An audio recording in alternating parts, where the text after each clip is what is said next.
Early Morning, Chapter. Wow. Okay. Early Morning, Chapter 14. A Miraculous Ladybug fanfiction written and narrated by Mira Rose. Artwork by Cat Saturn Art on Instagram. You can find a link to their Instagram in the description box below. Go give them lots of love. Now then, if you haven't already, don't forget to not only subscribe to this channel and thumbs up this video, but check out the previous 13 chapters if you haven't already. If you are still listening to this intro, comment Intro Squad. Please enjoy Early Morning, Chapter 14. Adrian Agreste, wrapped in bedsheets, staring at his wall. My dude, if you don't get up and do something with your life, I will personally become Hawkmoth and terrorize the city to get you out of this funk.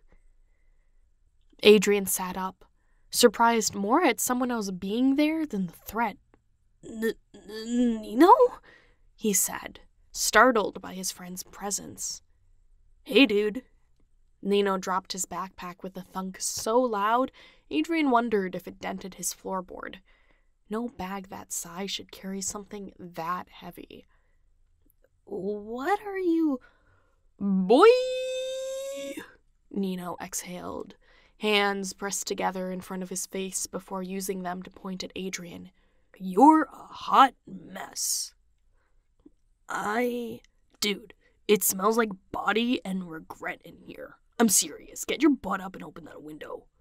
He jutted his chin at the window sharing a wall with his bed.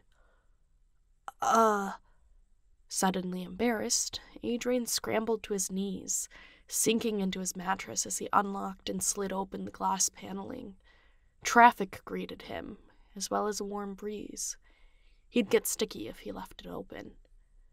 Like, dude, what even is this? He kicked a pair of sneakers around.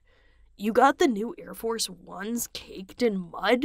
They're limited edition! We can't all afford to buy from resellers, you rich twat! Get up and grab a toothbrush! This is blasphemy on the goddess Nike herself setting her namesake brand like this. How are you supposed to accomplish anything when you live in a swamp, you ogre? Wow.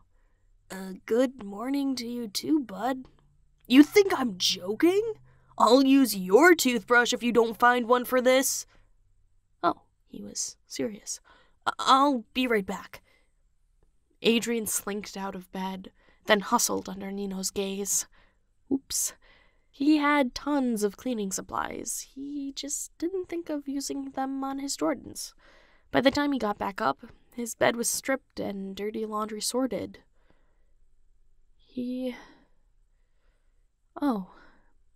In his own way, Nino was here to support him.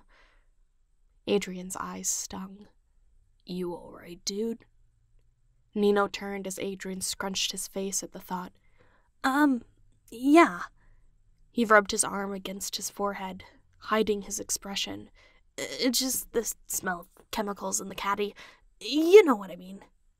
I do. Where's your detergent?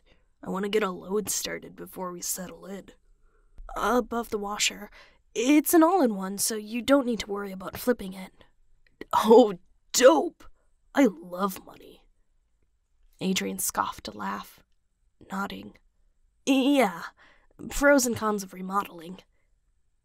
As stressful as someone seeing his gremlin cave of depression was, something light trickled into his chest, like the sunlight filtering through the windows. But did it really smell that bad in here? Oof, embarrassing. And then again, he couldn't remember the last time he showered, and he hadn't answered the door in a few days, so even Marinette hadn't seen him. He didn't want her to see him. Either side of him.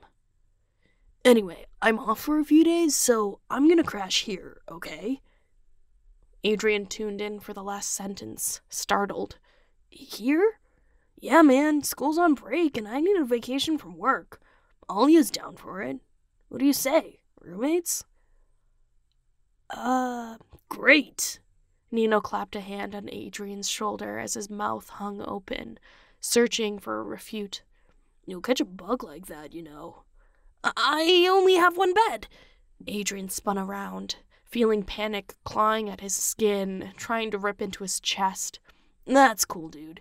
It means we need to get your room perfect, and then I can sleep on the floor tonight. But... Adrian. Nino looked over his shoulder. I'm literally aiming to be a therapist, bro. Let me in. Calling someone's home a swamp is your way of asking for permission to help? Someone's gotta call Cap. You... Adrian rubbed his thumb between his eyebrows. I'm gonna go gray prematurely with friends like you. At least you have friends, trust fund boy. Come on, let's get to work. Adrian knew cleaning was therapeutic. Getting the downstairs remodeled when Marinette first woke up helped him take his mind off things. But now, all these months later, it felt like too much. "How's your work study going?" he asked, hoping to avoid any real conversation. He couldn't break down in front of Nino, too. That would be too much. Pretty good, but I like having cash more. I can imagine. Okay, rich boy. Adrian laughed. He had gotten access to his bank account at 16, but didn't enact his right to be forgotten, so he still had magazine interviews every now and then. This place ate more money than you'd think. So, dude. Nino stopped scrubbing, the left Jordan in his hand as they sat on the bed, Adrian working on the right shoe. What's going on? With you and Marinette? Still haven't fixed that? It's hopeless. Adrian scrubbed harder. She hates me, bro. Well, it's not like you've given her Tiki back. That could talk some sense into her. Ouch. He didn't know the half of it. I can't call her out. Who? Tiki? Yeah. Well, did you follow Ladybug's instructions? Adrian turned to him, stomach flipping. Don't joke. Bro, remember the list she gave you? The list? She didn't give you a list? Nino pushed up his glasses, eyes narrowing. Me and Alia got one. Luca too, but his was shorter. A list. Yeah, a list. His chest caved. Where? It was on our pillows the day of the last fight. Was this yet another betrayal from her? Another slap from his partner, setting him up to fail and not confiding in him?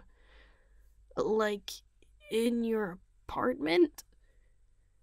Yeah. Nino stole a glance at his pillow, leaning to look around him before sitting back upright.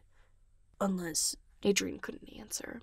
The thought alone was enough to paralyze him. I'd rather not. Then I'll go. Don't worry about it, dude. Nino sat up, clapping him on the back with enough force to sing. What's the entry code? 0915. Cool. I'll be back. Sweep and mop while I'm gone, okay? Adrian swallowed, looking up at his friend as he put his sneakers back on. What should he say?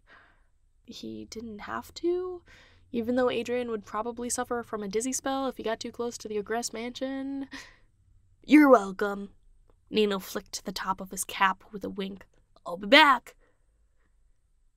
And just like that, the whirlwind of energy left, leaving Adrian with an open, decluttered room as sunlight filtered in.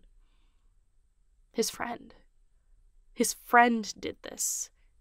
His friend did this for him, and although he should feel like a burden lifted or like he could finally breathe, Adrian began to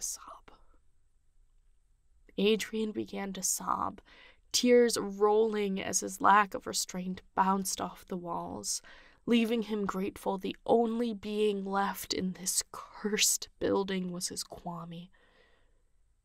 Adrian cried, and it was a catharsis, a violent reaction to the weight he carried in his chest, past the point of exhaustion.